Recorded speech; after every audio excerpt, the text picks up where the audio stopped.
What up, my friends? How are you doing? Did you hear the news about the Marvel mega crash for the secret layers or what? Anyways, first things first. Let me grab the live stream link.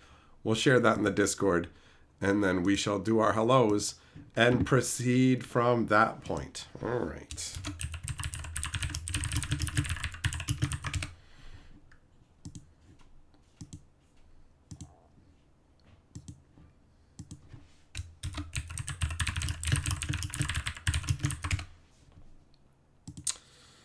Okay, there we go. That's good. And swap that up. There we go. All right. Perfect. Excellent. I'm going to have a little sip of my drink here, and then let's say hello. Oh, wait a minute. That's a little off kilter, isn't it? Fix that up. There we go. That's good. And what's up, Anthroplasm, Tip, Teferi, Millmaster, Build, Fisher, Taylor, Zircon, Shelton. Who else do we got in here? Juglum, Gianna, Larry, Potts, Some, Error, Yamagoro, Blind, Everyday, Dragon, Ape, Hex, Chief, hey, Ned. Thanks for renewing your channel membership. Continue to bear your shield with pride, big boy. All right. So, how you guys doing? It's the middle of the week. It's Wednesday. Yeah, it is Wednesday, isn't it? Yes, it is. Okay. I've somehow lost track of this week. The whole postal strike that's going on in Canada is messing me up, bro. And it's also disappointing because there was supposed to be some birthday gifts on the way to me for my birthday, and I don't know what's going to happen with that now. I mean, I guess they're just going to get held until they start working again, and then I'll get them. But meh. What up, Aura? So, the Marvel Secret Layers had already started to decline a few days ago. They're heading downwards, and from the numbers I've seen, there's anywhere from a 30% to a 70% decline. Now, that's because mostly, I'd say, that a lot of people have gotten their secret layers. So there's a lot more people who are actively trying to sell them, which makes for more price competition, right? But not all of them have been delivered because, for example, in Canada, you got the postal situation. And then for further flung places like Europe and all that, right? It's going to take time for them to make their way over there. But a lot of them have made their way into the hands of people in America. So you're just seeing the price going, boo, bam. Now, will it go back up? Probably, right? I don't know 100%, but it seems likely that once it crashes, there will be somewhat of a bounce back upwards. I don't know exactly how much, but even if they do reprint these functionally unique Marvel individual cards like Storm and Captain America and all that stuff, it's going to take time, right? They're not going to be in the Spider-Man set, most likely. I don't see them putting them in there as special guests. So it's probably going to be the next Marvel set after that. So the crash is definitely but there will probably be some bounce back. That's my guess. What up, Farky? Golbez. They're not buying expensive proxies from Wizards of the Coast. Those are official cards. Proxies are the fake stuff you're talking about. You can't call genuine Magic cards proxies and have anybody take you seriously, right?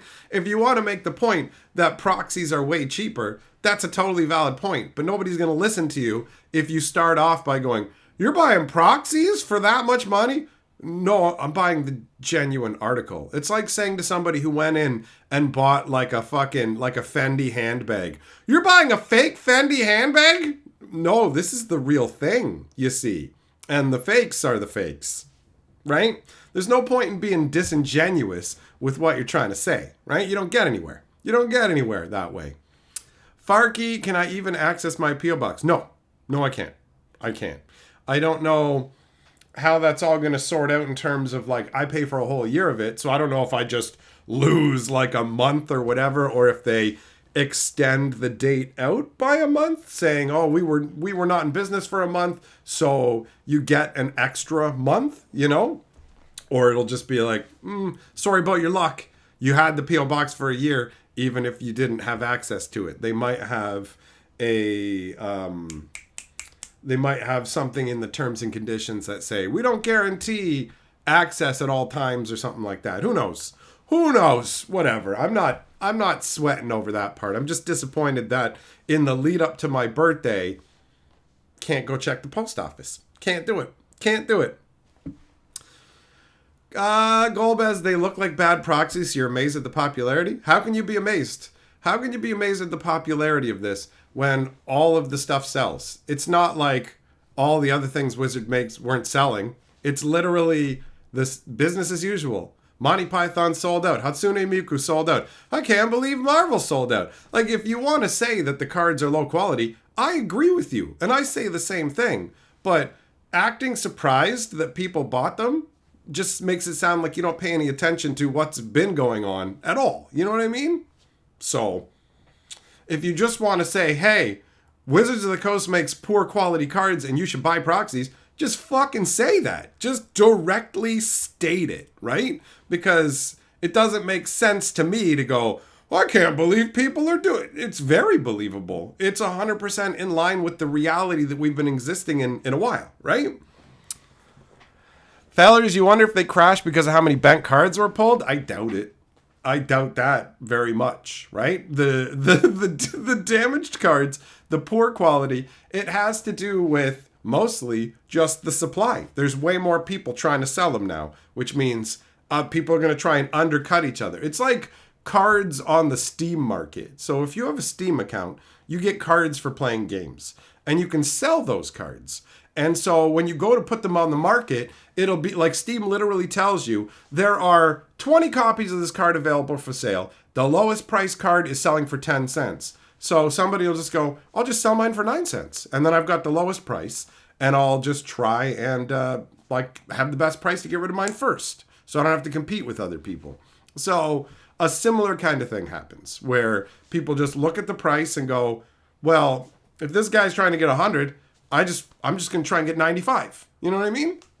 Then somebody else comes along and is like, 95, I guess I'll just try and get 88. Some people will match the prices, but some people will undercut it. So it goes down, down, down until you find the point where they're selling. And then once some of the supply dries up, then you can see it moving back upwards. But I don't see it really getting to the insane point that it was like immediately after the stuff was, the secret layers were sold out and nobody could get them, and then people are buying them on eBay at crazy high prices, right? Because they don't, especially new people who don't understand how all this works, where you just go, so they sold them all out and there's no other way to get them. I'm going to buy it on eBay right now before they sell out. Not understanding if you wait for the supply to get fully distributed to people, there will be people who are going to sell it for less, So there might also be the fact that Wizards said that they would do in-universe reprints that made some people feel, oh, wait, maybe these aren't as good to sit on long term because Wizards of the Coast will reprint like the face cards from it, Blind, what's happening with the postal system in Canada? The entire postal system is currently shut down. It is 100% shut down. They are on strike. I have no idea how long the strike's going to last. So the current time frame, that means I can't access my P.O. box. If anybody wants to send me stuff, there's still ways to do it through FedEx. Like there's FedEx drop-off locations I can go to and whatever, but it requires obviously letting me know ahead of time, me giving the right address, and then I have to be on top of when it arrives because they only hold it for 5 days and then you got to go and get it. So it's not like there's literally no way to get mail, but the whole post office thing is just completely shut down. Completely shut down. Yeah, Ned, exactly. If they extend it, cool. If not, what am I going to do?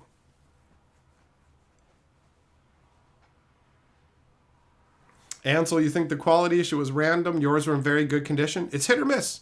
It's absolutely hit or miss. 100%. 100%. Every day, yep. Wizards of the Coast essentially has endorsed Proxies by creating Magic 30. And Magic 30 did an amount of damage to the game in the secondary market that I still can't 100% measure. Looking at it fundamentally altered how stores buy list and things like that. And there's still the amount of stuff that was sold in that time frame and the changes that Wizards has made has basically caused huge shifts in terms of things like bulk rares used to be, you can get like 10 cents a bulk rare like it's nothing. And that's not a thing anymore. Stores are just like, nope, we're only taking particular rares we're looking for. We are not buying bulk rares. Or they'll take them at the same rate as like commons and uncommons. They'll give you like a penny a piece, you know? Hell, do people buy Steam cards? Yes, people do buy Steam cards for completion's sake. So you can take the Steam cards, and if you get all of the Steam cards from a particular game, you can craft like badges and stuff based on it, and it will level up your Steam account. And if your Steam account is a higher level, you're more likely to get free booster packs and stuff like that going forwards. I don't know if there's other advantages as well. I know it, in your friends list, it'll actually rank you by level. So for me, I don't care very much about getting the cards and crafting badges unless I really love a game in particular, right? So most of the time I just sell the cards and then leave that little bit, like you get a tiny 5-6 cents for most cards. Every once in a while you get a foil version that's worth like $1 or something. But I save up those little amounts, and then I use them to buy, like for example, I sold a bunch of Steam cards and I had like maybe $1.40 in my account. But then Portal 1 and Portal 2 went on sale as a bundle for $1.29. There you go. I snagged up, I always wanted to try Portal 1 and 2, and I got them together just using Steam cards. So it's a tiny little bit of value, you know? Juggling, it does, like cutting me off from the box, it doesn't matter. Like, let's say they still gave me access to the P.O. box. They're not delivering any mail, so it doesn't matter, right? Golbaz, I'm with you, buddy. When it comes to Magic 30, that's what finally pushed me into being totally fine with Proxies. I always wanted to just have original Magic cards. Now I would love to have the original Magic card, but I'm absolutely on board with having Proxies as well. My policy before used to be, if you have Proxies, that's cool. I only want official Magic cards. But once Wizards of the Coast did Magic 30, they basically they took a hammer to the illusion of Magic cards being truly special in that way. And I went, oh. And so now I have a bunch of Proxies in my cube, and I'm totally fine with it. Fisher, I have never tried a Gamegenic Bastion deck box. No, I do not know. What up, Sleep? What up, Octopus? Jess, somehow your buddy always gets strip mine on you, but you never get yours on him. Well, maybe you'll get to strip for your buddy one day. Habanero! You feel like the word rare has more or less lost meaning in regards to Magic? You think bulk rares are just uncommons? That is essentially the world that we're living in. And part of that is what they did with Magic 30, but part of that is pushing Commander decks so hard, where Commander decks just have a completely arbitrary rarity system, right? What's the difference between a rare, a mythic rare, a common, and uncommon in a Commander deck? Nothing. There's only one of each in the entire box, and every single box has them. None of these cards are rarer than each other. The only way that matters in any capacity now at all is if you have that rare begone uncard that gets rid of all rares. That's it. So, I mean, maybe on Arena where it depends on the wild card you're using, but ultimately, yeah, we've reached the point where rares aren't rares anymore at all. Blind, you love having originals, but sometimes it's not realistic for you. There you go. You summed it up well. Same boat, bro. Same boat. Magic is not a cheap hobby, right? It is an expensive hobby. And Wizards of the Coast has devalued the mystique and specialness to a degree of some of this stuff, to the point where I put a bunch of proxies in my cube, played them with my buddy, and went, wow, it feels exactly the same. It doesn't feel any different, so it's all good. What up, Kentucky? Robin, you always considered the championship deck cards that are gold an official Magic proxy. See, they were garbage to me. I'm gonna full on. This will probably blow some people's minds, but those gold bordered cards from those championship tournament decks and stuff, I destroyed so many of those. Fired them straight into the trash. When I bought collections and everything like that, they were pure garbage. Nobody wanted them for the longest time. It was only in like the recent era that all of a sudden people were like, well, actually, I'm going to play and use these. And it's like, oh, okay. So yeah, these have value now. And it's like, oh, all right. And so Wizards looked at that. That's part of what made them go, we can do the Magic 30 stuff as a reserve list reprint, but we'll do gold backs. And then we'll just go, look, they have different backs. They're not official Magic cards. We didn't violate the reserve list. But also, you should totally buy these. And like, they're collector's items. They're only collector's items. We didn't make them for you to like play with, but we did up the incidence of dual lands and Sol Rings specifically. So it was just this total insane product where they're like, it's only for like owning the cards and stuff, guy. It's not for playing or whatever, but we know Commander players really want dual lands and Sol Rings, so we're going to make sure there's more of those in there. But it's just a collecting item thing, and we didn't violate the reserve list. Like, they thought they had created the perfect, we're going to get all the money and this to the reserve list holders and all this stuff, and we're going to get the Commander players to buy it in droves. And then when everybody hates it, everybody's mad. Kansuki, the post office is still on strike. Yeah, buddy. Yeah. I don't know how long it's going to be on strike for at all. I have no idea. No idea.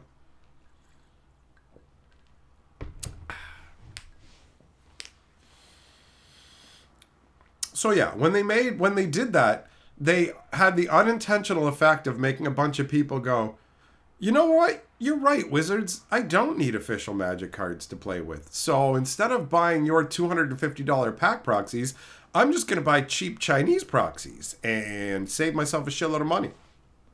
Especially considering the fact that Magic 30 is printed to a lower quality than the proxies that I have. The proxies that I have are literally better quality than Magic 30. Wizards didn't spend any time actually making Magic 30 like quality prints. The edges are all fucking chipped and shitty. It's wild. It's wild. The fucking balls on these guys to go, we're going to sell you $250 booster packs. We also didn't bother with quality control. And it's like, what? What? They got too greedy with it. They got way too greedy. $10 a pack, they would have made all the money on earth. $25 a pack, they would have been grumbling. They still would have sold buckets and buckets of it. But at $250 a pack, they turned everybody against them, where they were just like, whoa, right? Golbez, you got a buddy in the post office and he's prepared for a long haul strike. I'm not expecting it to be short, bro. I'm not expecting it to be short, which is really disappointing because my birthday and Christmas are this time of year, right? My birthday's at the end of the month. And then Christmas is later on, and it sucks for everybody. It sucks for everybody. It is going to be interesting to see how this shakes out, because it can go one of two ways. Either the strike works and they get what they want, or they ruin Christmas and public sentiment turns against them, and then things get ugly for them, right? I have no idea which way it's going to go, but those are the two possibilities that I see. Either they win or the public opinion turns against them, and then they're just kind of fucked, right? Every day you want playing under the table to be a tournament reality? Maybe in Commander, when they just go, oh, the young cards are legal now too, why not? Go ahead, knock yourself out, who cares? Millmaster, when they made Magic's main format casual, they opened the door for this. Were they pushing that hard for Commander before Magic 30? Time seems to meld all together. Fisher, Magic 30 should have been another collector's edition where you got all the cards. Yeah, Wizards isn't gonna go for that. They want you chasing the random crap, and so they can go, oh, oops, did we make it harder to get the Black Lotuses and Time Spiral and Time Walk? Oopsie doopsie. Ghost, yeah, they're terrible. Kensuke, you have stuff to send me, just gonna have to wait. If you email me, bro, I will send you a FedEx drop-off location, all right? It's the same location that I gave to Fisher to send the package. So don't wait. Just fucking send it to me through FedEx because I'm feeling mail withdrawal. And I don't mean like having somebody take themselves out of my butt cheeks, some dude. I mean, I can't go to the post office and check my mail. And that was something that I enjoyed doing. Most of the time there wasn't anything there, but I'd go down, chat with the people at the post office. I like the people at my post office. They're really chill people, and we have a good time and crack jokes and whatever. And the one guy is like, he's married to a chick who's like, uncle is in the mob or something. So he has some really interesting stories. I like chatting with those people, right? So I'm looking forward to getting back to being able to do that, but I have no idea how long that's going to take. So I can totally send you the drop-off point, and then all you got to do is give me the shipping number and let me know when it arrives, and I can go down and pick it up, you know?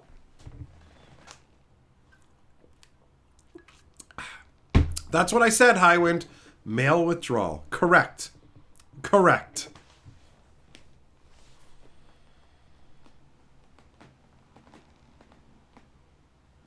A collector edition wouldn't have been nearly as profitable as random boosters, Fisher. Having people chasing stuff, it would not have been nearly as profitable. The problem was the price point. The product would have absolutely worked if they had selected a better price point. 100%. 100%.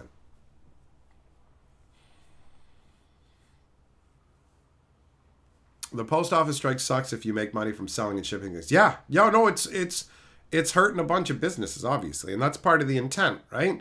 The intention is to highlight how important the service is, right? Like, we're important, and us not operating properly causes problems for a bunch of people.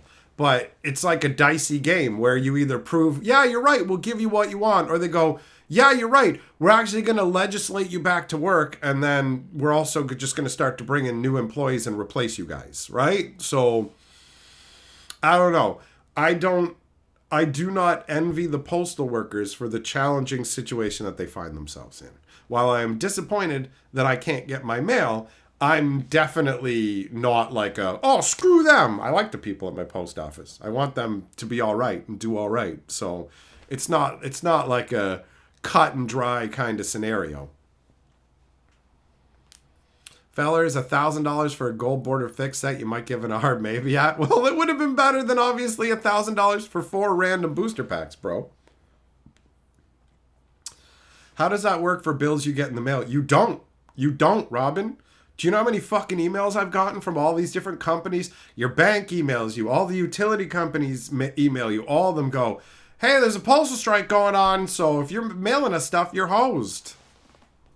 I had to fucking renew my health card. And they mail that shit out. Who knows when I'm going to get my new health card, right? Yeah, mail is like, it's completely shut down. Completely shut down.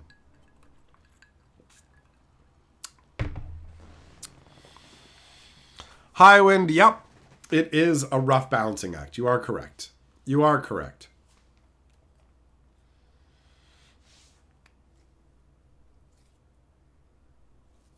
RB, yep, mailing costs are expensive. Luca, why did Duskmourn Redemption credit price suddenly skyrocket? It went from 80 credits a month to 140. Credits?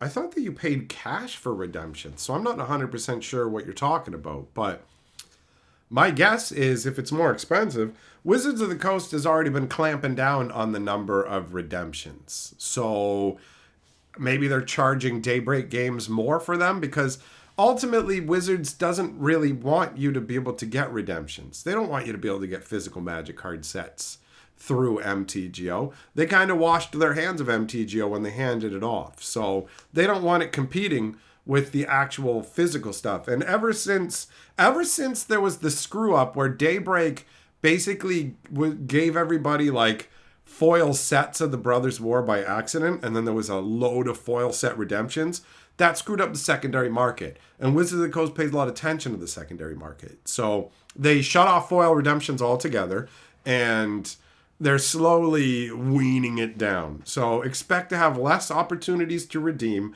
and higher costs. That's probably the way it's going to go.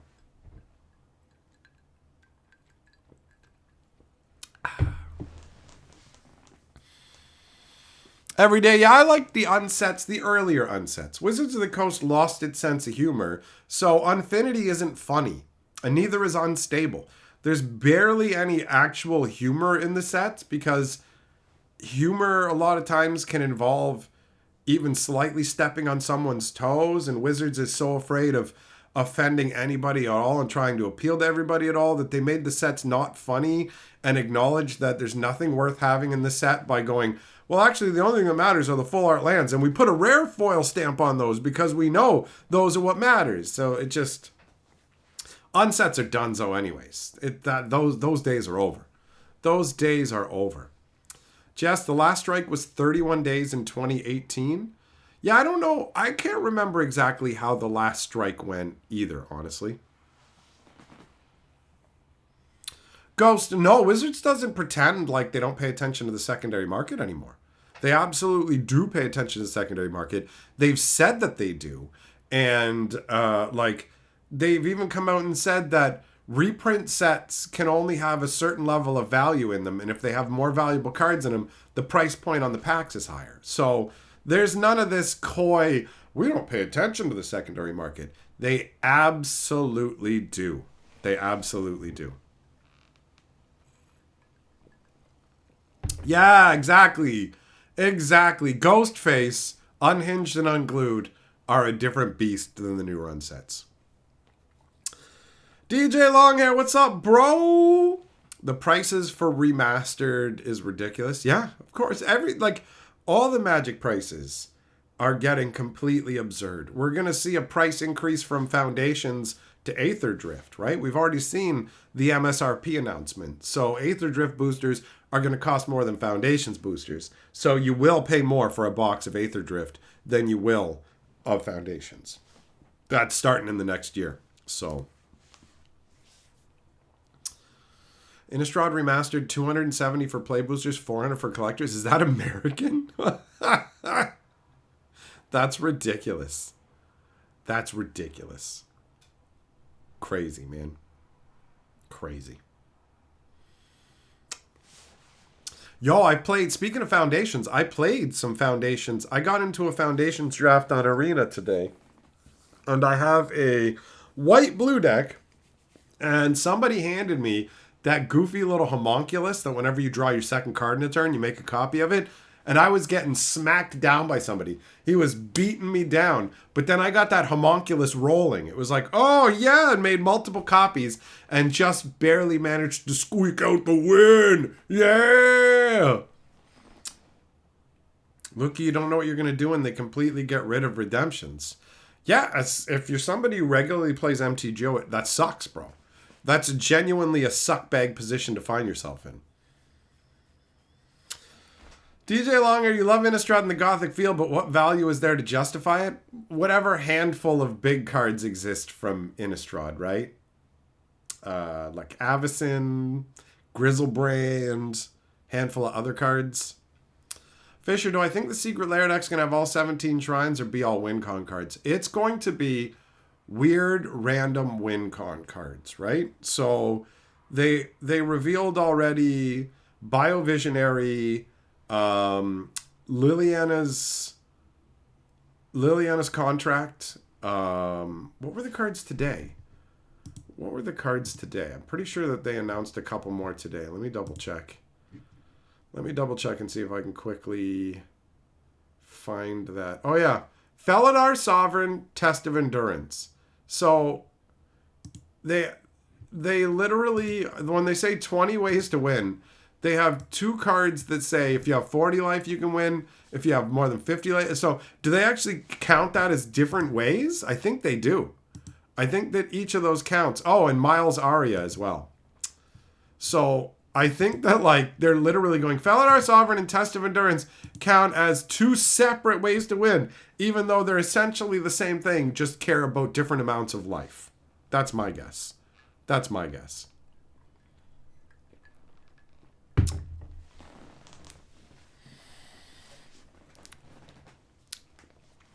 No, they're not charging twice as much for Aether Drift. I don't know the exact percentage of price increase, honestly. I think it's 5 to 10% at most. At most.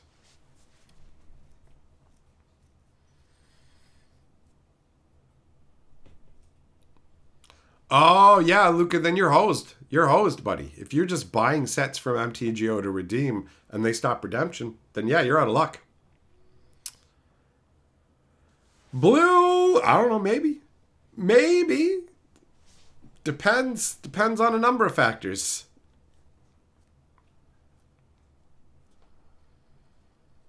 Arby, you think that new standard sets will be smaller Aftermath-like sets? I don't think so, man. Aftermath was an abysmal failure to the point where they tried to make changes to the Assassin's Creed set but couldn't, and that was made under the same auspices as the Aftermath set. And they literally took the big score Aftermath style set and forced it into Thunder Junction. And then they didn't have a set to release for that month, and they had to extend the arena season. Like, that's how poorly Aftermath was received. That badly. So, Aftermath sets are off the table, bro. They're off the table. It's not going to happen. It's not going to happen.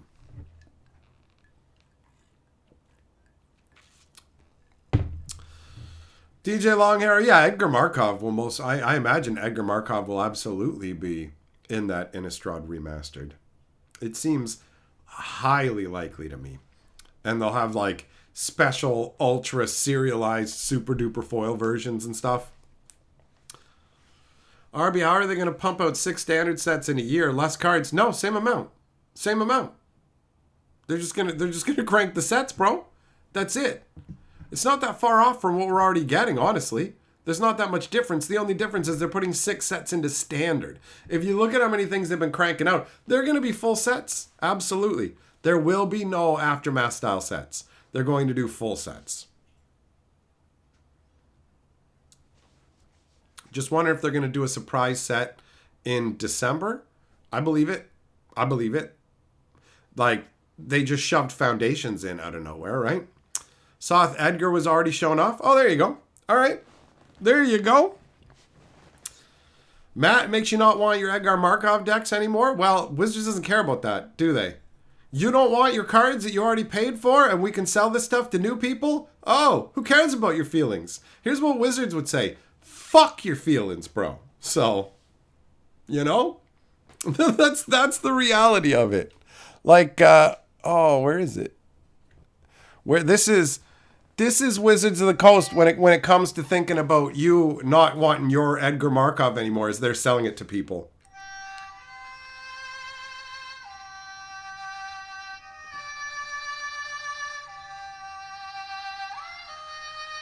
There's the fucking tiniest violin in the world playing for your not giving a shit about your own Magic cards that they've already sold you. They don't give a shit, bro. They would burn your fucking cards out of your house if they had the technology to do it, so you'd have to buy new ones, right? What up, Corner?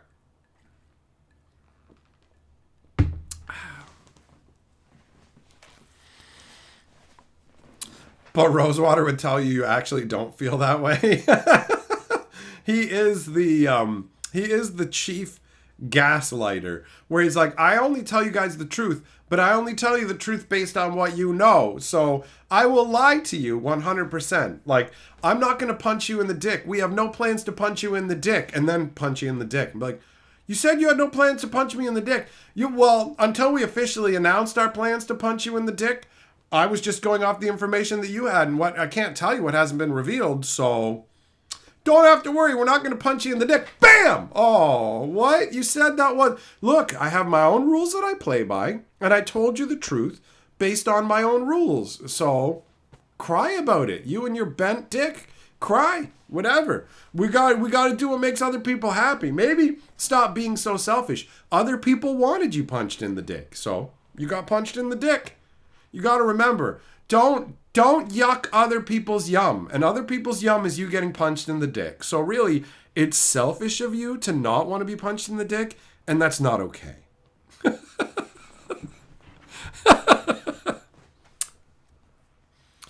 Ansel, it's near impossible to keep up with Standard when there were 4 sets a year. No chance to keep up with 6 sets. Exactly. I actually was around when, surprise, surprise, as the Magic historian, I've been around forever, but I was around when they released Cold Snap. Cold Snap was the 4th Standard set released in a year. And they said, oh, okay, we've looked it over and this was too much for people, so we won't do that again. And now we're like 6 sets into Standard. Half of them are Universe Beyond, and the other 3 wish they were. Hey! I hate lies. Super Chat says my bones hurt too. Well, that makes us kin. Also, you get to be Lord of the Board. Thanks for the Super Chat, lie hater.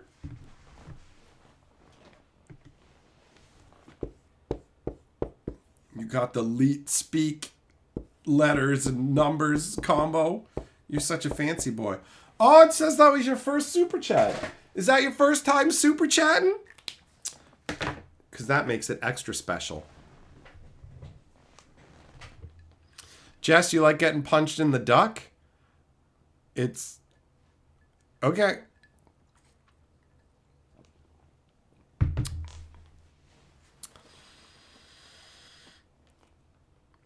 Dragon, that's so true. It's why I don't believe in burning my stuff in protest. Yeah, it doesn't do anything. It does, like... companies don't care that you're burning products you already paid for, right? You can blend them all up into a liquid smoothie, do a handstand, and give yourself a liquid card enema, and Wizards wouldn't give a shit, right? They don't care, especially since Hasbro wants all that money, and it doesn't matter. Hasbro has to get the money, son. They have to get the money. Matt, you'd be done if they reprint Shieldred? I got news for you. Every desirable card that's not on the reserve list will be reprinted. So you're just setting yourself up for heartbreak by creating these arbitrary conditions where if they reprint this card that I have, I'm done. They're gonna, bro. They're gonna.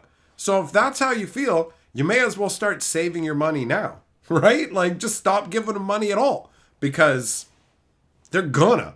All the valuable cards, all the exciting cards will absolutely be reprinted many times over. That's it. That's it. If it has any secondary market value, expect to see it crammed into some reprint set. 100%. The only cards that are safe from being reprinted are worth like 10 cents. You know what I mean? If a card is worthless, guess what? You don't have to worry about them reprinting it. They're probably not gonna. Probably. Or they might just reprint it as an uncommon in another set. But thinking that they're not going to reprint any card, it's not going to stop it from happening. It's going to happen. Jugglem, how long till we see Foundations Series 2? They said Foundations is going to be standard legal for 5 years. But they can change their mind and change whatever they want whenever they want. So I don't know. I don't know what's going to happen going forwards. I don't know if they're going to consider Foundations a success or a failure. It's going to take time to see. But this seems better than a new core set every single year like they were doing. No core set is the worst scenario. Having a core set every year that rotates out like faster than other sets is not a great way to do things. So having a beginner set that has longevity and has more simpler, but not, they're still fairly complex, but simpler than the higher complexity Magic cards are cranking now. It's a good idea to have something that has that longevity, has the proper flavor of actual Magic the Gathering, and is an onboarding point for new players.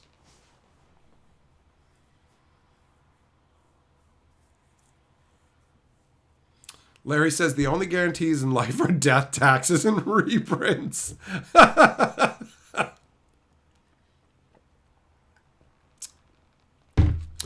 So yeah, I don't understand anybody who hangs on to Magic cards thinking that they're just going to appreciate in value. Even the reserve list. Wizards of the Coast did Magic 30. So people are like, they'll never reprint the reserve list. I got news for you. They did. They just bungled it so bad that they didn't get away with it. But they're absolutely going to come for the reserve list again. And anything that's not on the reserve list is just prime pickings. If you think they're not sitting there literally going, they have people, when they're designing their sets, they go, this is how much money you're allowed to put into it. So they go through the secondary market stuff and pick based on that. And they also target that stuff for secret layers. So anything of significant value is going to resurface at some point in something expensive. That's how it's going to go. That's how it's going to go. Arby, you think Foundations is going to rot? I don't think so. I don't think so. I think Foundations is going to do pretty well. I don't think it's going to sell out hardcore banger style, but I do think that the product will do reasonably well because it is a solid product. And remember what you might not be taking into account is that Wizards of the Coast doesn't care about their enfranchised players anymore. It's not about the people who have been playing Magic. If that's you, you don't matter to Wizards anymore. Just like I don't matter to Wizards anymore. They are courting new groups of people, right? So the idea is, all these people are going to hop in because of Final Fantasy or Spider-Man or SpongeBob or Jimmy the Butt Licker or whatever other crazy Universe Beyond stuff they do. And then it's like, here you go. Here, did you just get Spider-Man stuff and you're just getting into the game? Well, Foundations is a great onboarding starter set too, and you can use it with anything. And it's just our Magic IP. Here you go. Check it out. Get your stuff, right? It's the new entry point for Magic the Gathering. It's the new ramp to bring beginners on. And it's also a way to ease the transition into the game for Johnny come nowlies, right? So that's it. That's it. Wizards doesn't care about its current, it doesn't care about its enfranchised players anymore. The churn level on Magic is going crazy. They already work under the assumption that most Magic players drop out of playing Magic in a year and a half, 2 years, and now they're just ramping it up. They's ramping it, boy.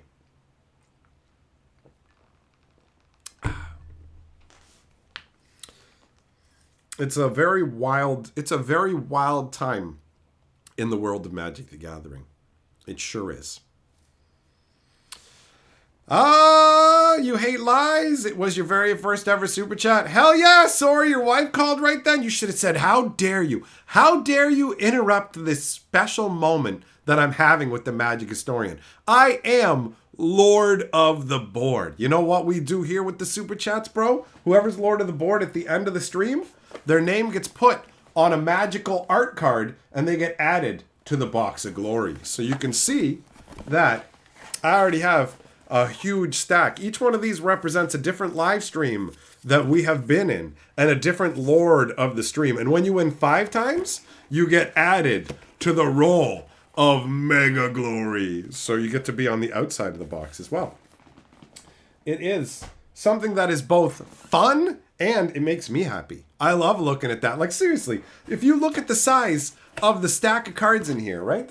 They're super thin. Think about how many hundreds and hundreds are in here. I've done binders of a similar concept, but way more fits in this box. And I think when this one gets full, I may actually go for a double laner. We might do it up with a bigger one that has more space. Because admittedly, the roll of Mega Glory has been, it's creeping out all over the box. But I think that we'll have room for everybody's names before by the time the box gets full, there should still be a little bit of space left. So, thanks for super chat me, buddy. I'm glad it was your first time because it does feel more special because it's somebody who's like, hey, I want to support you, and this is the first time I've ever wanted to do this for somebody. So, double thumbs up, bro. Double thumbs up.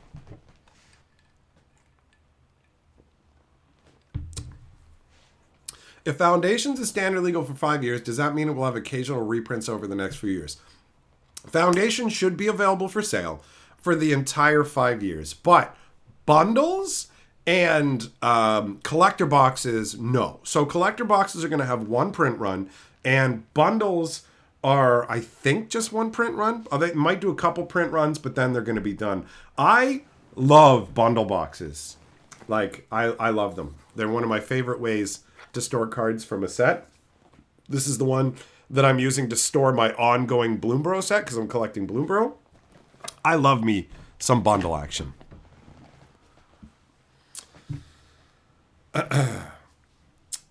Savage, did I look up the new Home Alone movie you mentioned? No, I didn't. I already forgot about it. How do you know if you made it in the box? Your name's on the end of this board at the end of the stream. Whoever's Lord of the board at the end of the stream goes into the box. It's that simple. It's that simple. Arby, can we pay more to pick which card we get our super chat names written onto? I mean, I don't see why not, really. As long as I have the art card. I'm not going to go out and get art cards because that can be a real hassle. But I have a wide range of art cards. Like a whole bunch. Just, oh, look at that, actually. Check it out. I got a Mox Amber right there. Mox Man will be beating down my door in a minute. But yeah, from all, like, I've got them from all kinds of different random sets. Oh, look at that one, man. That's Seb McKinnon, isn't it? This is gorgeous. I mean, gorgeous is... yeah, it's not... Gorgeous might not be the word used to describe this artwork, but Seb McKinnon is incredibly talented, right? So, yeah, I got a whole fat range. I got a whole fat range of art cards. Fisher says, Perps the collector of Super Chat V cards. Well, bro, it feels special to me. I love that people support what I do. That's fantastic because it lets me do what I do. And then the extra level of it, you know, when someone's like, yo, I've never super chatted before, but this dude, right now in this moment, I'm doing it. It's fucking sweet, man.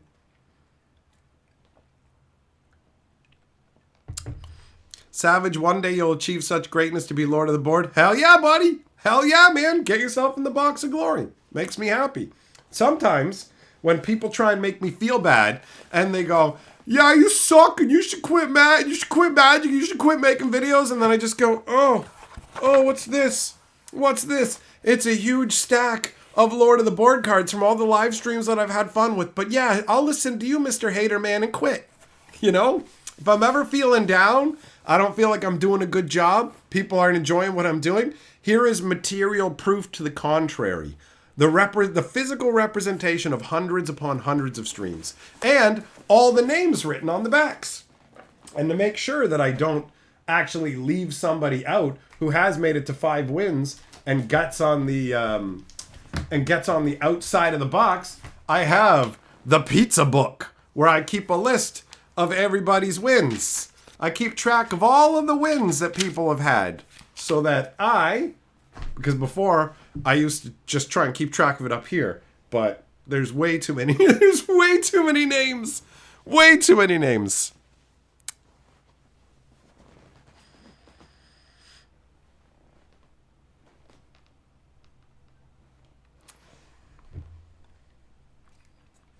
Millmaster. Yeah, I don't think I want to see that art card, buddy. I don't think I want to see your homemade art card. Highwind eventually have multiple boxes of glory. Yep, I have. This started out as a binder concept originally. There was the Tome of Champions, and I originally was doing it on Magic cards. There was a number of different things that we used, but the art cards came along, and they're perfect because the front has amazing art, and the back has plenty of space to write somebody's name and the date, right?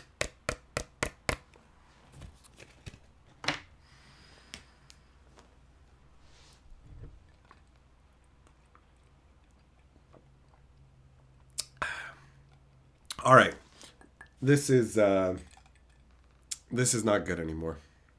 The ice cubes have melted enough to run this into whatever. So I'm gonna go and top up my drink, and I shall leave you with "Don't be a dink." Don't be a dink. Use my Amazon link. When Hatchet goes for a drink, bookmark that Amazon link. Don't be a bitch.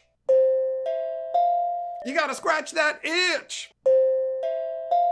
Bookmark Bookmark that Amazon link. I got fucking bills to pay, y'all.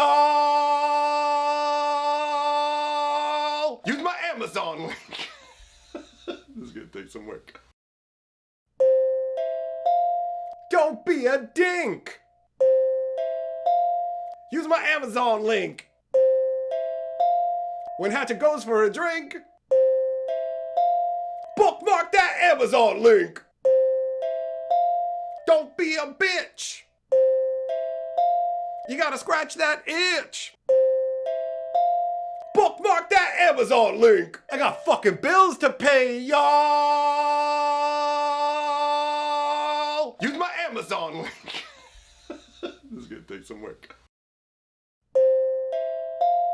Don't be a dink. Use my Amazon link.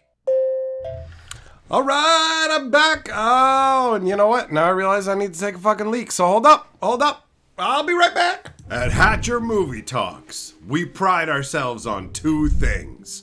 Respecting the fans. No, don't tell us in the comments. Shut up. I don't need to hear if you think I'm wrong. Shut up. And if you don't like it, I don't care. And always being 100% accurate. Yes, because I don't remember anything from number 3. When you said the hacker, when you said the hacker kid, I was just like, hacker kid. In the first one? Yeah, that was the first one. Right? I honestly don't know. Okay. Hatcher Movie Talks. Subscribe now. You have 20 seconds to comply.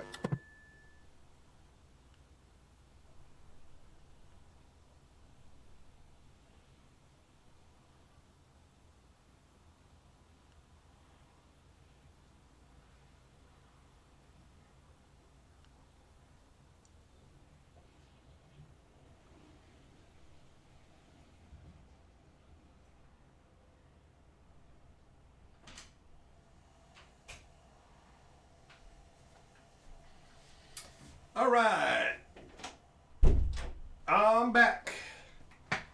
I am back, baby.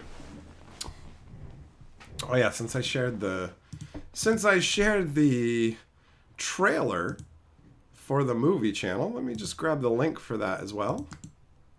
Bam.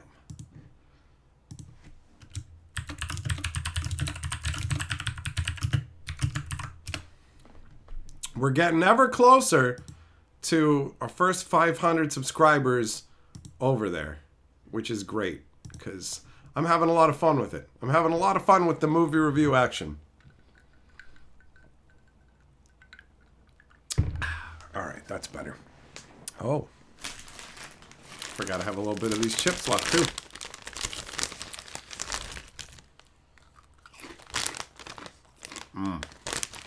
That's good.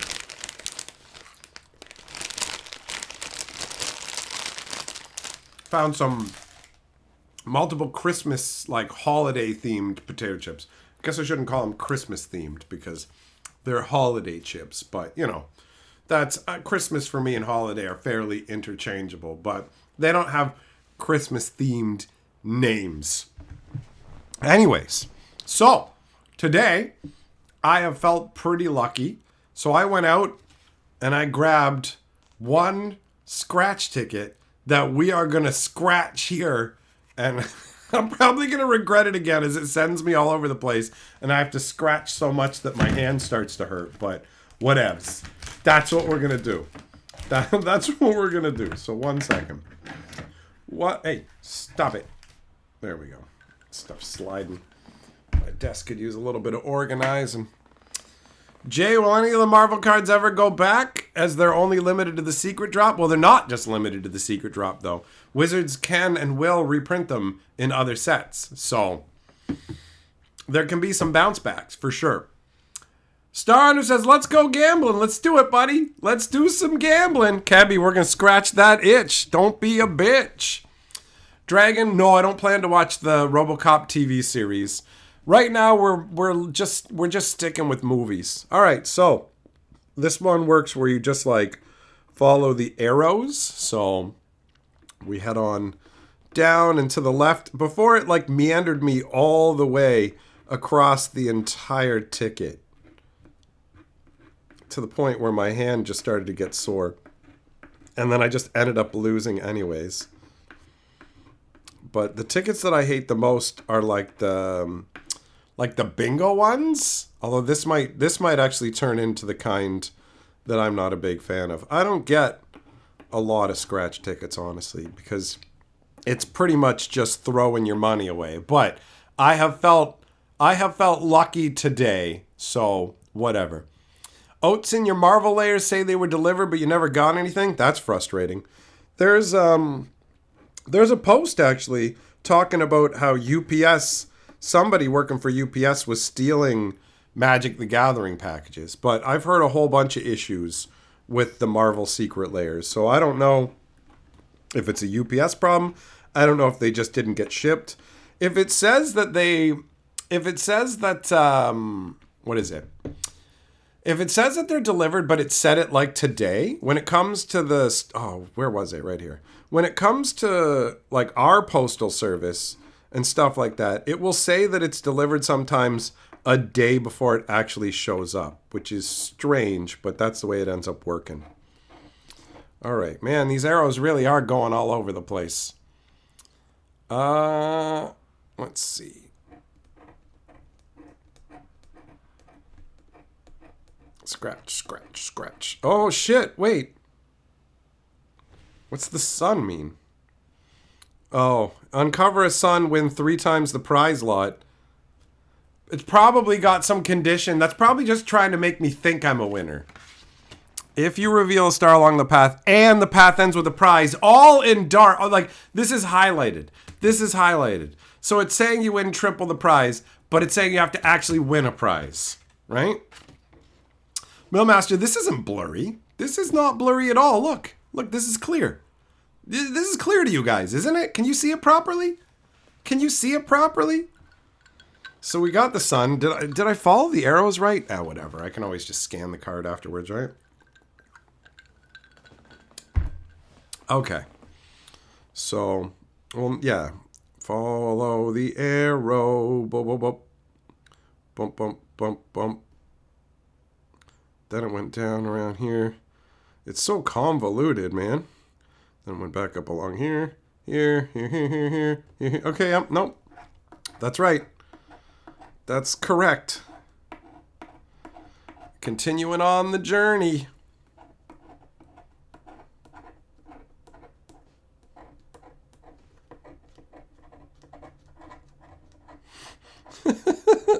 Man, I guess they don't want you to just scratch a little bit of it and then you're done, or you're just going to feel like the whole thing was wasted. So they got to take you on this long-ass meandering trip.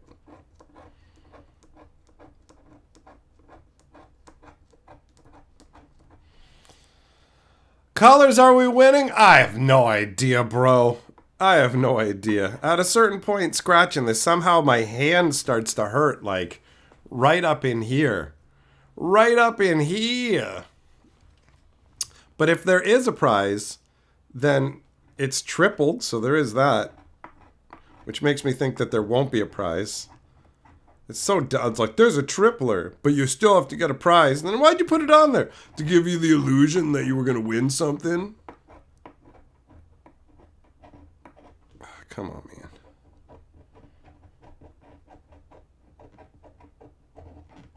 Oh! It's still going. Oh, you know what? I didn't have it all on the screen, so you guys couldn't see this part. Sorry.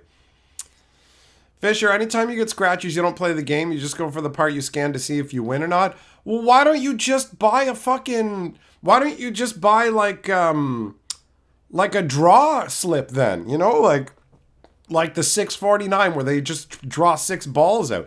Like, if you're just going to scratch the code, what's the point of getting these then?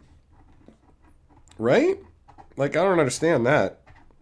Although, with this level of hassle... Fuck you! Fuck you! Fucking cock-smoking bullshit! Whorebag, you made me scratch that long and it's a fucking loser? Oh, you get triple, but triple times 0 is a dick in your mouth. Fuck you and your mother. Oh, I'm gonna scan this to see if I did it wrong or whatever, but are you fucking kidding me? Are you kidding me?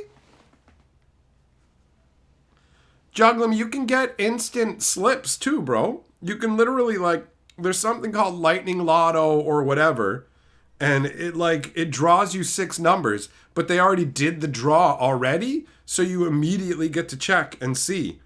Okay, hold on.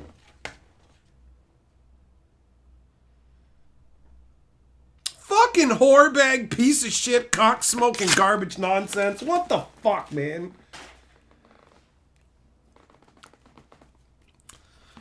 What a fucking load of horse shit. We pride ourselves on nonsense, man.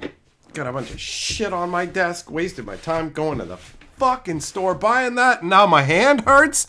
I said I felt lucky I didn't win shit. My feelings were wrong.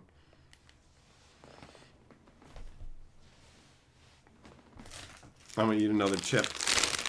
I'm gonna drown my sadness in greasiness. Millmaster, you heard you can snort that silver scratch dust? You can, bro. You can go for it. You can also snort my fucking ball skin. Be healthier for you.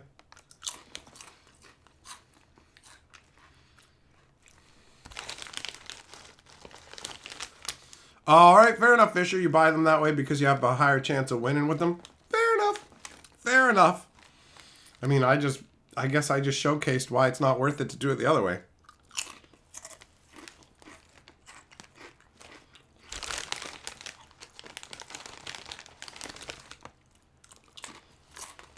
Guess it's like opening packs. Oh, no, opening packs, you at least get cards. I got nothing.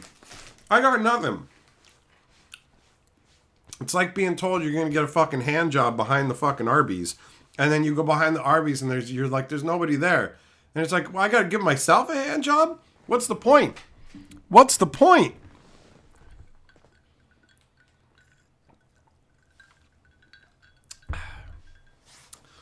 Zircon, you don't have instant... You only have instant lottos that are scratchers there, but nothing else. Okay. Fair enough. Fair enough. Clayton.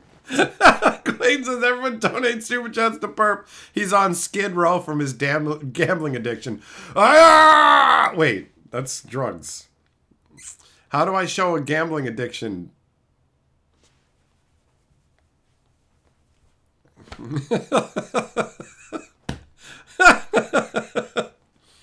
Kyle, you bought your first legal lottery ticket on vacation in a state you didn't live in.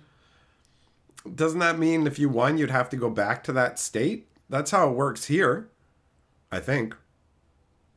Where, like, if you buy lottery tickets in Ontario, then you can only redeem them here, you know? Man, that was a letdown. Shows you what feeling lucky's worth, right? Gambling addiction would just be pulling the lever. Doesn't translate the same way. I don't think that I could be a degenerate gambler because losing money hurts too much. You know? Like, it just feels too bad. It feels too bad. I'm surprisingly disappointed about that scratch ticket, bro. That stupid little sun worked. The tripling thing worked on me. It made me think that I had an increased chance of winning. And then I didn't win. Opening booster packs is better. It's better. Millmaster, the pain of losing is part of the addiction? Is it? Like, I have an addictive personality. And I've gotten addicted to a number of different things. But gambling isn't something that I've gotten addicted to. But I do like... I like blackjack, honestly. I think blackjack's pretty sweet. Colors, slot suck to 21. Yeah, blackjack, bro. I like blackjack. I like blackjack. Like a little bit of it. A little bit of blackjack. I like to play blackjack digitally because you can play for like 10 cents. Like if you go to casinos, they want a lot more money than I have. So like the digital ones where you can play for very tiny amounts, you know? Like put like 15 bucks in and then go, that's it for me for the month or whatever. And then that's it. That kind of a level. And then when you lose the 15, it's like, damn it. But you're not like, oh no, I can't have a home anymore. Right? Fellas, whenever you see a multiplier, you know you've lost. You know you're getting 3 times 0. Well, fair enough, buddy. Riley, that's why you do Powerball tickets once in a while. There's nothing wrong with it here or there. There's nothing wrong with it here or there. Being a compulsive gambler seems like it would be sad. Like, I've seen people in the casinos where they're just like, they're playing the machine, but it's like, are you having any fun? It's almost like are you even registering what's going on? It's weird. Gambling isn't about winning. It's about swings and emotion. A win means way less if you aren't in the gutter when you hit big. Is that like a real psychological thing? Zircon, you'll buy a ticket of 500 million. Imagine. Bro, I just need $1 million. I don't even need 500 million. Guys, does anybody have $1 million I can have? Just like a whole million? I feel like that would fix a lot of problems in my life. Dragon, you think it's the rush of the possibility of winning that gets you? That's what I thought too. I thought it was like the excitement of getting some monies. Where it's like, yeah, I might get some monies. Cool. Riley, your grandma... Wait, what? She spent an entire hour just scratching off tickets?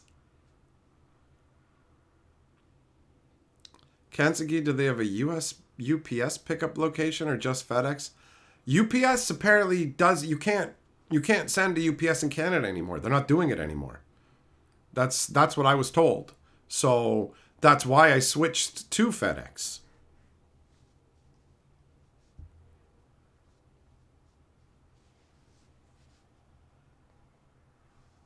Millmaster, last time you were in Vegas, you really tried to gamble, but it was hard to force yourself, even though you had a bunch of money you set aside, just couldn't get the rush. I guess if you're not feeling anything, then what would be the point, right?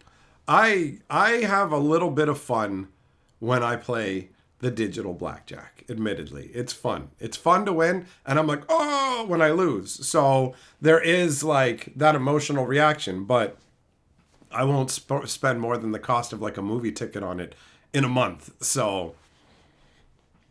I'm not willing to put a lot of money into it. I'm not.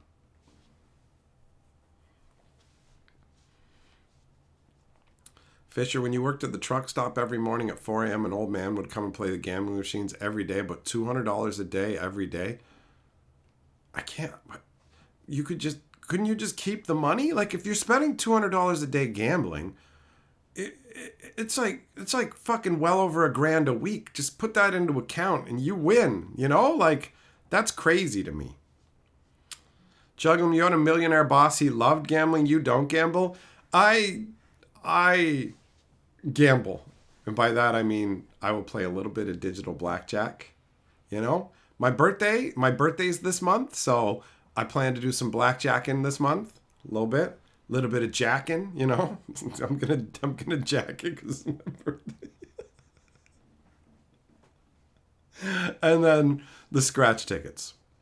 But like, this is, I think I've gotten this. This is the second or third one this month in total, because it's like.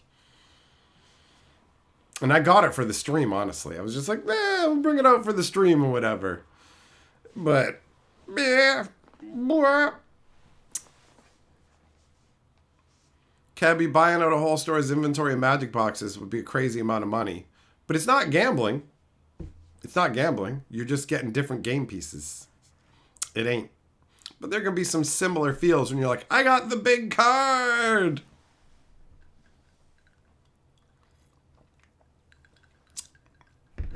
Ryan, your mom gave you $5 to gamble on a machine for, and you won her $15. Your friend put $10 in and won 98. You put your own 15 in and got nothing. Me and Carly went to the casino for her birthday like years and years ago, and we both had like $20 to gamble. And Carly lost her money right away, and I ended up winning. And so I gave her some of my money to play with. And then she lost that again instantly. And it was her birthday, and I just wanted to leave the casino. So I started playing slot machines, and I just dumped my money into the slot machines that I didn't even understand. I'm like, I don't know what I'm betting. I don't know what I'm playing. And I just hit the button, and then I kept fucking winning. And I was like, fuck, son of a bitch. But like, I kept trying to lose my money. And it's like the universe was like, haha, nope. And so eventually I was just like, screw it. And I just cashed out the money that I had. And I bought us both fucking raincoats because it was raining and a pizza with the money because it was like her birthday and she was feeling down about losing. So I was like, I just want to get out of the casino, bro. Juggling, he's making $40 million a year. I guess if you have $40 million a year, you can gamble whatever and don't even worry about it. Don't even worry about it. Long hair, you love to play Keno? I don't even know what Keno is. Fishery won 2K and give you a $300 tip. Damn, that's amazing. That's amazing. $300 tip, bro. That's sick.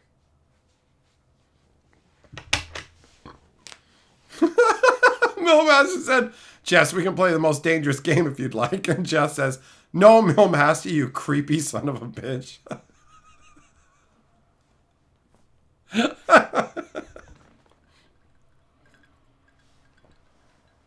What is the display behind me? Oh, you mean Nicol Bolas? That's Nicol Bolas from the Amonkhet Hour of Devastation time frame.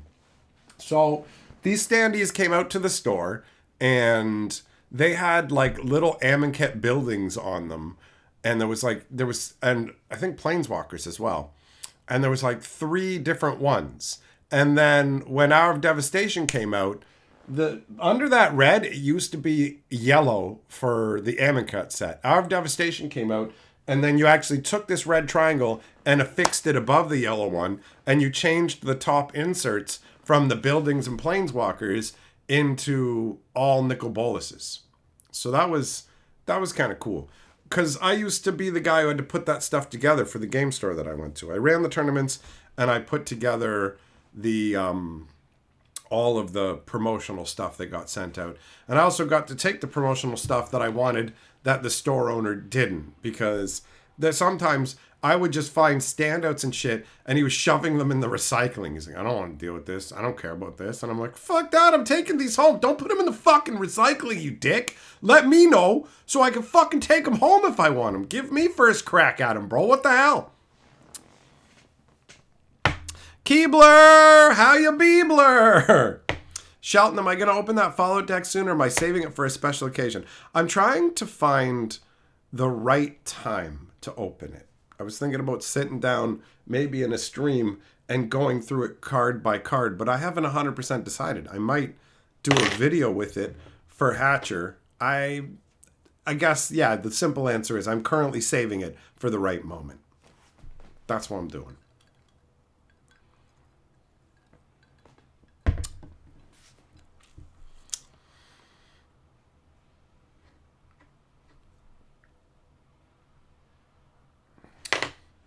I could still kind of feel it in my hand from that scratchy nonsense. How ridiculous is that?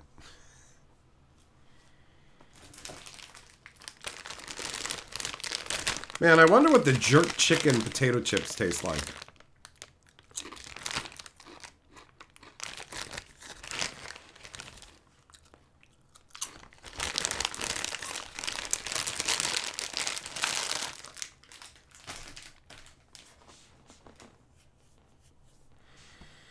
What was it that I watched last night? Oh, yeah. Jeff, Who Lives at Home. That was a surprisingly enjoyable movie. It had a certain level of poignancy and pointlessness to it. So, just the kind of movie that makes you realize, hey, you don't always need to have this big, insane story where the entire universe is in danger. You can go like smaller stories can be way more compelling and enjoyable, right? Juggling, you think chicken soup flavor with pepper? Huh. All right. Well, we'll find out. I plan to get some. There's going to be a deal in the next couple days going on at the grocery store where they're selling the chips cheaper. So I'm going to make sure to snag them up.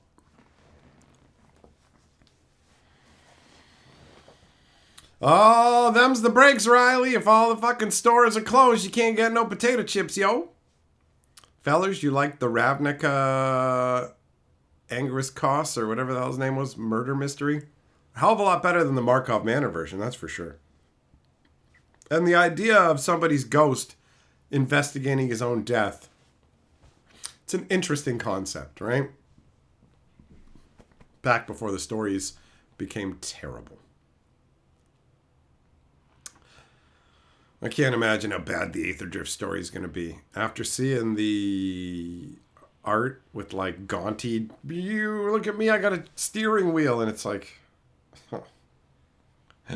what's happened to Magic, bro? What up, Thompson? How's my day been? It's been a mixed bag, bro. I thought I was channeling that good luck today, but it looks like not.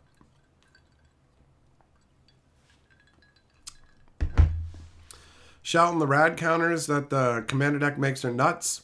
In your cube, they turn into straight damage. There's a few lands in there. And rads damage you based on the number of non-land cards you reveal before combat. Oh, all right. All right. Yeah, I could see that. When it comes to the commander decks, I do not know a lot of cards in those, right? I end up seeing like a handful of the spoilers. And then there's so much stuff, especially with the unique decks. So I don't know if I'm saving the Fallout stuff until I've actually played some more Fallout to have more context, or if I'm just going to open it sooner to look at some unique Magic cards. Juglum, you see dead people. Bruce Willis, that was, yeah, the Sixth Sense. That was a good one. That was a good one.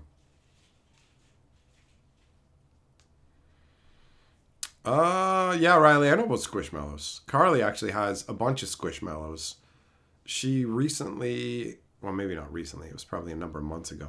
She got us some Christmas-themed ones, specifically based on the claymation Rudolph. But yeah, she has a number of Squishmallows. Thompson, you're preparing a lecture on medieval Sweden for tomorrow. All right, fair enough. Sounds dull.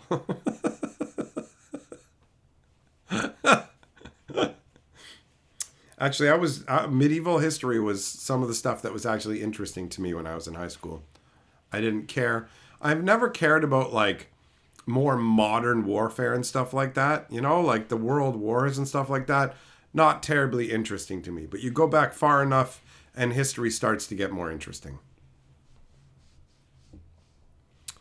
Jess, Sixth Sense is only a good movie one time when you don't know he's dead. There are some movies that aren't nearly as good the next time you watch them. That's how I felt about Memento.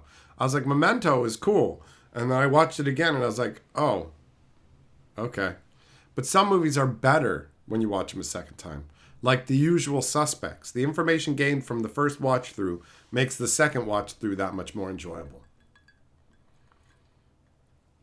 Lindy, your dog's favorite stuffy is a Squishmallow. It's an avocado. I would imagine they wouldn't hold up that well to being chewed on by dogs, honestly.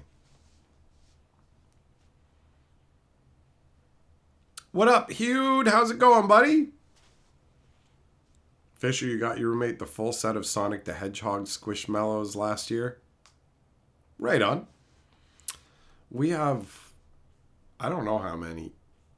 Not like a ton, but a handful of different ones. They're not too bad. They're not too bad.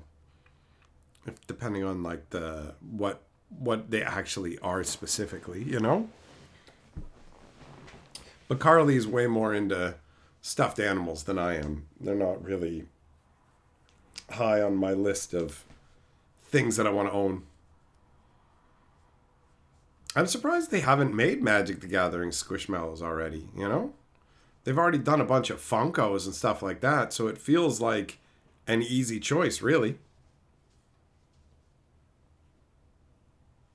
Yeah. Hell, they did, what? Jones Sodas, too. Do they have Pokemon Squishmallows? Well, that doesn't surprise me. That does not surprise me. Hello to you, William. Lindy, she carries them around like babies. Okay, well, yeah, I guess if the dog's not actively tearing into them, then probably hold up. Nice, you wanted a Johnny one? I would imagine they do a bunch of different planeswalkers. Why not, right? Yeah, the Loot plushie is ugly as fuck. You're right. You're right, and I despise Loot as a character. Loot is terrible. And then they go ahead and put him in Foundations and make him into a card I would actually play. It's like, damn you. Why did you make him into a desirable green card?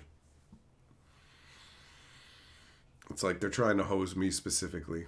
It's like, we know you like Loot, buddy. Or no, sorry, we know you don't like Loot, but you really like green. You really like mono green. And he'd fit great into a bunch of green decks you play. Slap him in your green tower. And it's like, no, not Loot, man. Not Loot. I was hoping that we'd never see him again after Thunder Junction.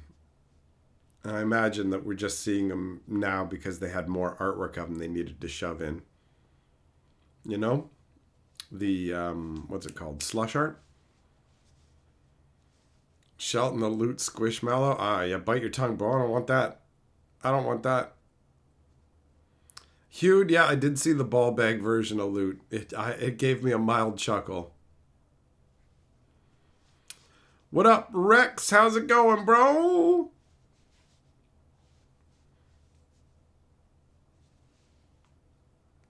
Riley, there's almost no lore for Loot. He's just meant to be, hey, buy the Pokemon-ish kind of thing. I hate it. I hate it.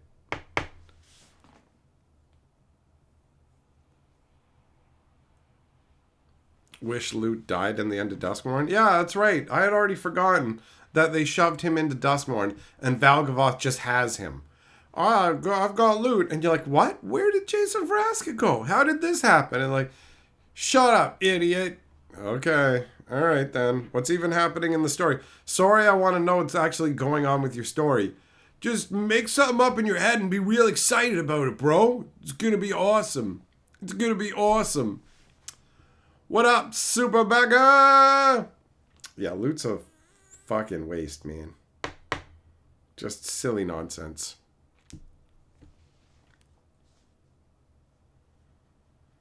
Fisher, you got a box of All I Want for Christmas Funkos? You destroy one at the end of every holiday season? That is a very random tradition, bro. A Kellen Squishmallow would probably be what we get. Yeah, who knows? Who knows what specific Squishmallows? You want Magic the Gathering Squishmallows? Just wait 6 months and go and buy a Spider-Man Squishmallow. Guess what? That's Magic the Gathering, right?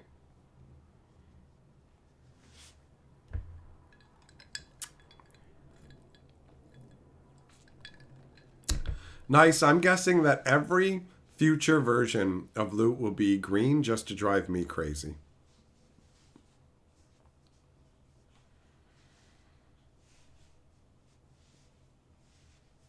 Didn't know he was in Duskmourn? Yeah, just in the story. You didn't know he was in there because they didn't put him in the set. They just, at the end of the story, went, and then Valgavoth went to the attic and was like, I might have got stabbed, but at least I got this guy.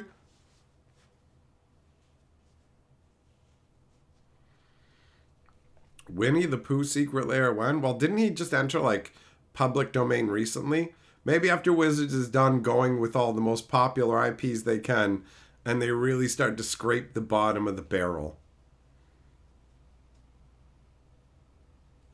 The next few years of Magic are going to be absolutely wild, bro. Absolutely wild. Oh,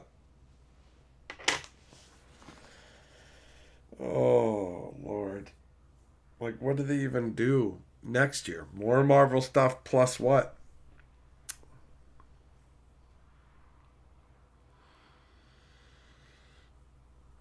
Nah, juggling. They're not going to do Loot like they did Omnath, bro. They're not going to do, like, a bunch of different iterations of him adding each color because they already started with 3 colors.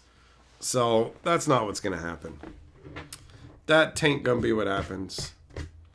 Billmaster Perp, the key to everything.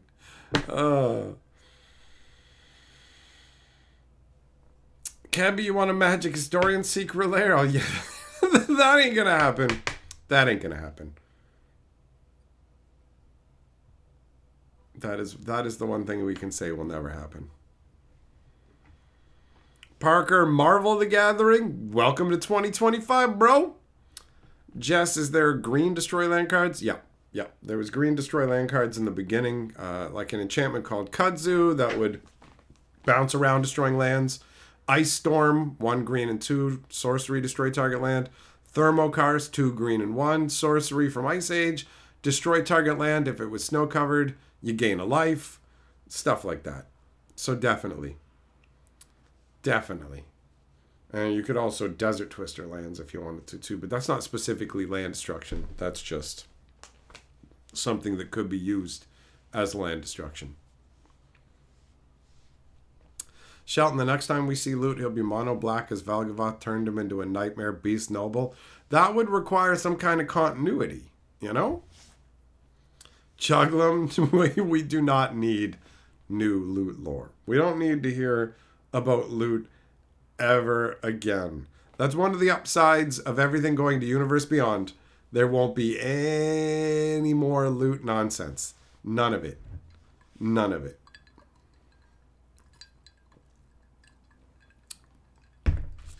Yeah, Millmaster, that's right. Creeping Mold also came along in like Visions. That one can destroy artifacts, lands, or enchantments, right? For 4. Black had the better land destruction. Red had land destruction too, but black was amazing at it because you had Sinkhole for 2 black to smoke a land. You had Dark Rituals to speed up what you were using to destroy lands. You had Icequake, Creeping Sands. There was a bunch of good black land destruction. With the mana acceleration and card discard, it was cheap, bro. Dark Ritual, on my second turn, I'll Sinkhole you and him to Turok you, and it's like, what the hell, man? Yeah, I know you just laid your first land, and I've destroyed it, and also you're pitching 2 cards at random. I hope I hit more lands, and you're just fucked, right? See you later, corner! Important question is, what colors will Spider-Man be? Mono black. Spider-Man, Spider-Man, he hates you as much as he can. Does he suck? Probably. Something, something, kiss my knee, look out, Mono Black Spider-Man.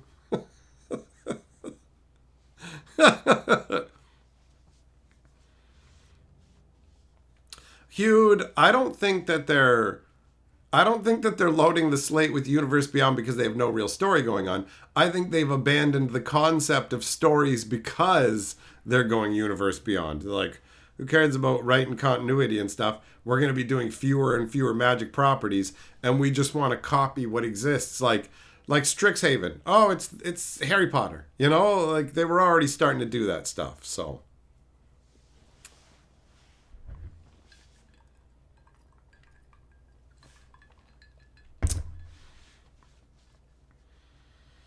Keebler, Demonic Hordes. Yup, that's true. That's true. Demonic Hordes is wild, bro.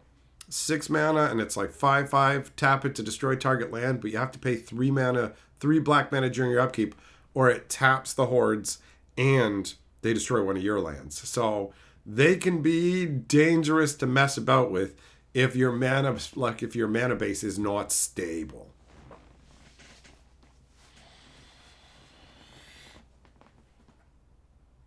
Universe Beyond doesn't require stories, so they save money. I imagine, though, that the cost of licensing is more than the cost of having a story for the set, considering that they would just pay some low-rent author to write 5 installments and not even bother to read it afterwards and just go, okay, cool, put it out, whatever, you know? Yeah, Fisher, I was surprised to see that they put Ice Storm in the Storm layer. It fits, but I was surprised to see it. I was like, wow, Ice Storm reprint. That's not something you see. The Berserk reprint in the Wolverine. Oh, that's fucking dope, honestly. It's pretty sweet, man. Wolverine's fucking cool. And, going Berserk makes perfect sense, right?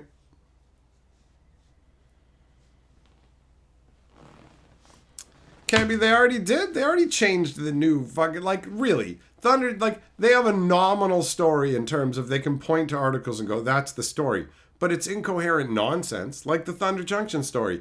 It's nonsensical garbage, like the Markov Manor story, which is very fucking stupid. And like Kylox, they're like, we gotta introduce Kylox in the story.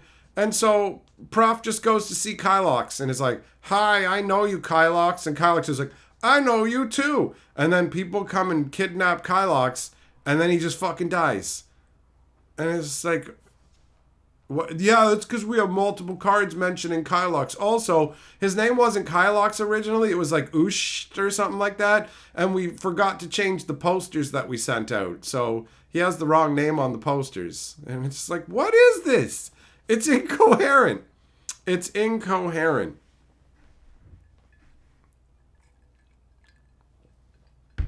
Whatever happened to Teo and his magical toilet? I don't know. They just dumped Teo. Teo did not catch on. Nobody gives a shit about Teo, right? You never really hear about Teo. Basri Ket may as well not exist, right? Shelton, you could see them putting sagas in the Spider-Man set.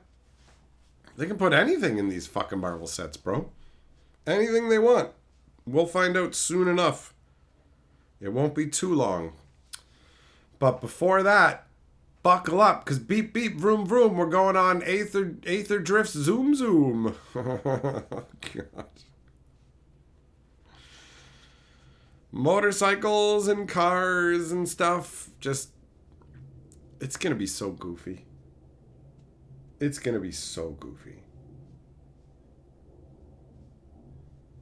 I do mourn the loss of the actual Magic the Gathering story. It's not like Magic's books and things like that were the best written books ever. It's not like they were the top of the fantasy novel category or anything like that. But if you actually enjoyed Magic the Gathering, it had a bunch of cool world building in it. Like a whole bunch of coolness. And now it's all gone. It's all gone. Why did they abandon storytelling in the books? Save money. It costs less money to not write a novel. You used to be able to buy fat packs and you would get multiple boxes. So you'd get 2 boxes like this. You'd get a bunch of other stuff, Magic booster packs, and the full-on novel for the set. And we would get 3 books in a year that told the story of the set across its different installments. I really liked it. I miss it, but it is what it is. Wizards tried to sell books individually, going, what if instead of including them in bundles, we actually sold them at bookstores? And then they were like, oh, yeah, nobody's buying these. They didn't sell. They didn't sell because it's not strong enough writing to stand on its own. It doesn't stand up. It doesn't stand up.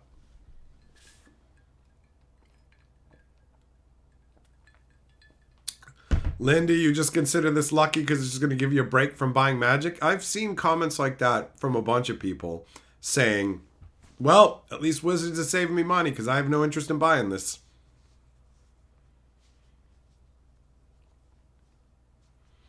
Aaron, they can't remove themselves from Hasbro. Hasbro owns them. Like, Wizards of the Coast leaving Hasbro is like your shoes deciding to leave. You own those shoes. You get to do whatever you want with them. They literally can't leave on their own. It's the same concept. Wizards of the Coast isn't like I work for Hasbro because I like to and it's a job I can quit.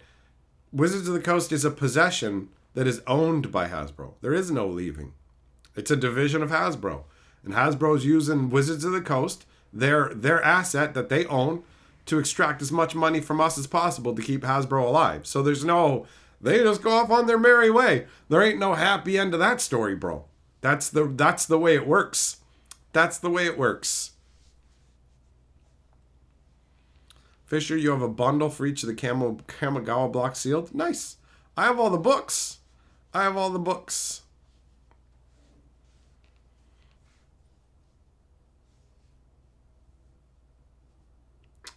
Shelton, you're having trouble finding lore on the card Rev Tithe Extractor? Never heard of him. Don't know who that is.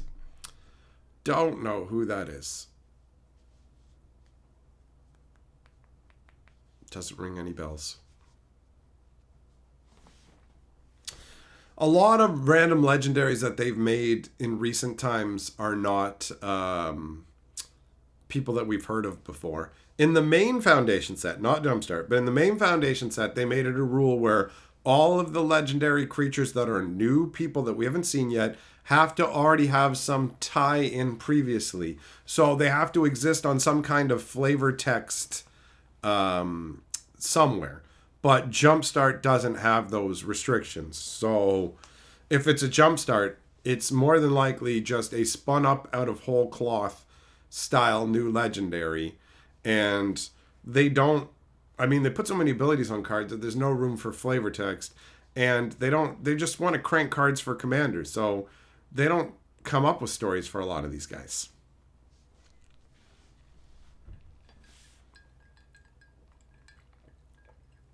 Huge, you're reading Whispering Woods. Oh, that's like Gull and Greensleeves, right? That was in the early days when they wrote stories that weren't specifically about planeswalkers. So you're following regular people and seeing how the world that they live in is impacted by planeswalkers. So the creatures that they like, if two planeswalkers battle on a plane, one loses and has to flee to save their own hide. Once they leave, the creatures they've summoned up are literally stuck there. They're just left behind, abandoned. It's a pretty interesting concept. What up, Masad? Aaron says, thanks for doing this regardless of where the game goes. Thanks. No problem. Glad you appreciate it. Hugh, yeah, the Garth One-Eye story is fun. It's also a little quaint. It's a little bit quaint. But it's definitely fun. I enjoyed it quite a bit. Yeah, I'm a big fan of Magic lore. I'm a big fan of the stories, all of it. All the world building, all the old school artwork and everything. I don't know how I'm going to feel 100% in 2025. I am curious for the experience to see what's going to happen. I have a lot of love for Magic the Gathering, so my love will most likely be battered, but will withstand. What up, John?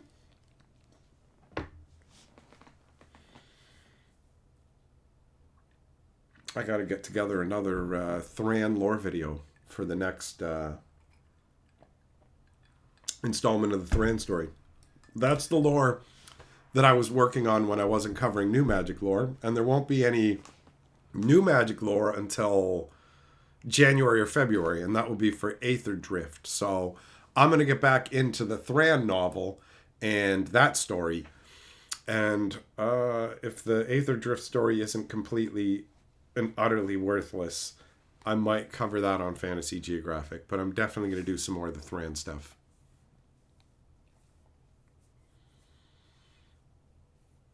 Lindy, the art's what first got you into Magic? Same? Absolutely. Absolutely.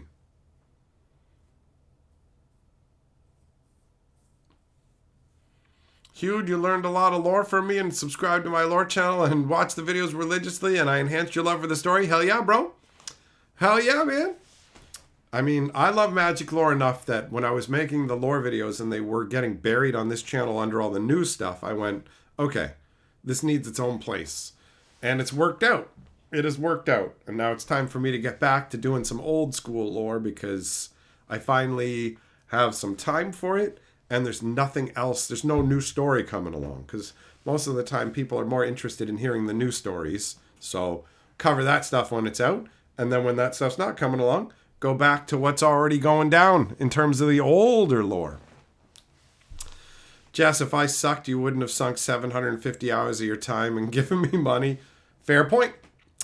Riley, I have a lore channel. I do have a lore channel. It is called Fantasy Geographic. And since we're talking about it, I'll go ahead and grab the link. Yeah, Fantasy Geographic already has 150 Magic lore. Well, there might be like 2 or 3 that aren't Magic lore. But it's almost all Magic the Gathering lore videos. Almost all.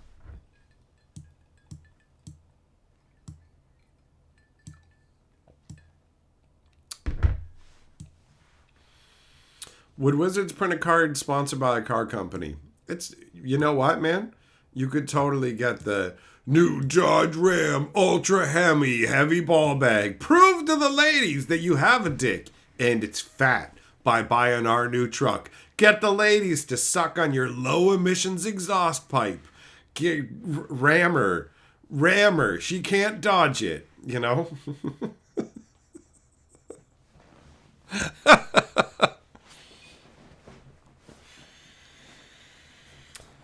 So that's crazy. It's 150 lore videos already.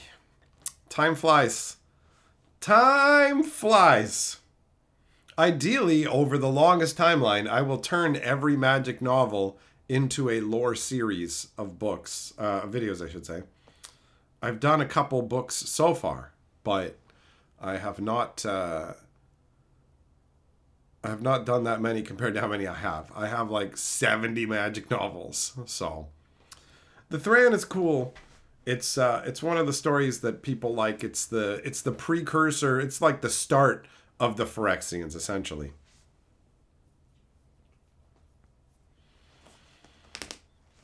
Juglum, Oko's got nitrous in his car. Vroom, vroom, beep, beep, we're going turbo!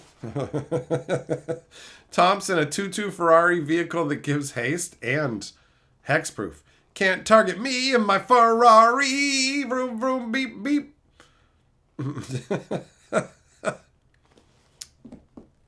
Hugh, the Brothers War isn't a trilogy.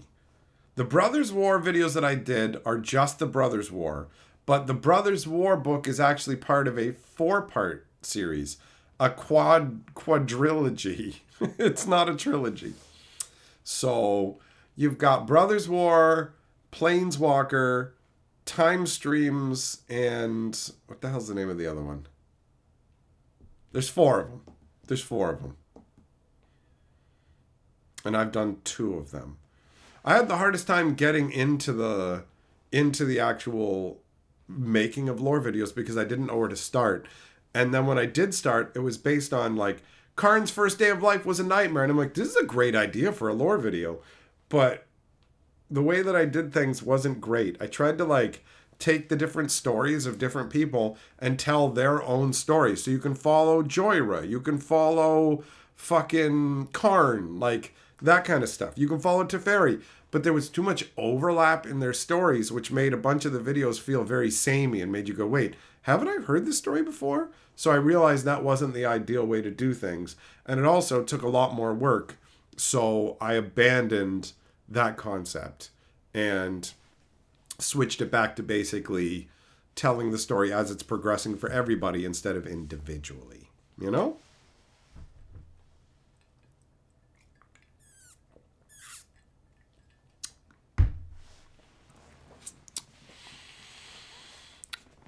Fisher, Mirrodin becoming new Phyrexia was fucking cool. That was a cool story choice. I liked it. All right, so I am heading out. Thanks for coming and chilling, my friends. You guys fucking rule. I hate lies. You have been crowned Lord of the Board for this stream, so I will add you to the box of glory. Now, I am going to finish off with another fun trailer for the movie channel. See you later. Absolutely wonderful. Fantastic job. How do you enjoy garbage like that? It sucks so hard. What's next, Carly? The almost birthday boy. What? This is what you're afraid of? Phone ringing. There's a phone ringing and an old piano and nothing else. Here's a noose, buddy, if you want to get out of it.